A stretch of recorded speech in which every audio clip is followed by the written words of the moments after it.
My therapist once told me that child abuse can leave you with dangerous habits. Things you got used to doing to survive and think are normal can actually be harmful or even self-destructive. I never thought his warning would apply to me until last week, when one of my habits landed me in the hospital. My mother was a narcissist and all around awful. She demanded absolute control over me and my sister Amy. If she hit one of us, we had to agree that we deserved it. If she left for days, we had to cover for her with the neighbors. If she spent an hour screaming at me over nothing, I had to take it without looking hurt or angry. If I did, things got worse. Not just for me. My name's Alan. Amy's my twin, and for as long as I can remember, we've been each other's lifeline. Mom hated it. We weren't supposed to care about anyone but her, so she always tried to get us to turn on each other. She called her favorite method the punishment game. If I did anything she saw as wrong, she'd punish Amy. If Amy did anything, she would punish me. She probably thought we would start to hate each other for messing up and getting each other hurt. Instead, we tried even harder to keep from setting her off to protect each other. When I was 12, I slipped up badly. I lost my temper and yelled back at Mom. So she dragged Amy down into the basement and kept her there for over an hour. I'll always remember how Amy came back bleeding. She limped for a week afterwards. After that, I stopped showing anger. I would bite my tongue and keep quiet without so much as a glare, no matter how terrible my mother was being. I bit my tongue so my sister wouldn't suffer. Sometimes I bit it so hard that I bled, but better me than her. I didn't know then that this habit would get me into a lot more trouble later.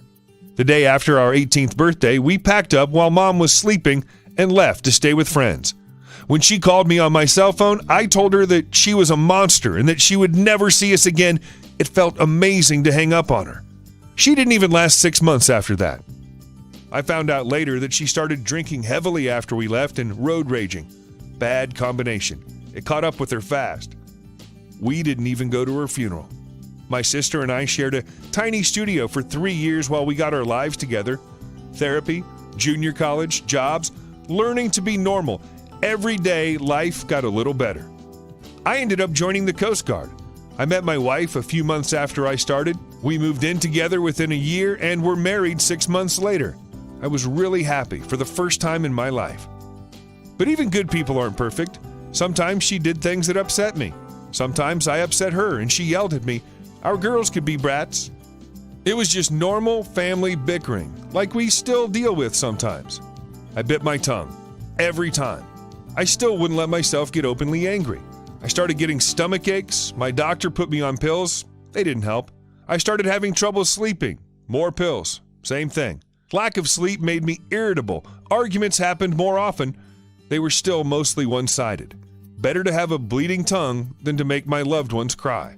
Last week, I forgot to pick up my wife's migraine medicine. She yelled. I bit my tongue. I started choking. Blood overflowed my mouth. My wife went from yelling at me to screaming into her phone for an ambulance. Turns out, I bit the tip of my tongue clean off. I had emergency surgery that night. They never found the missing part of my tongue. Best guess is I accidentally swallowed it. I don't like thinking about that. I'll be on a feeding tube for weeks, and I'll need speech therapy.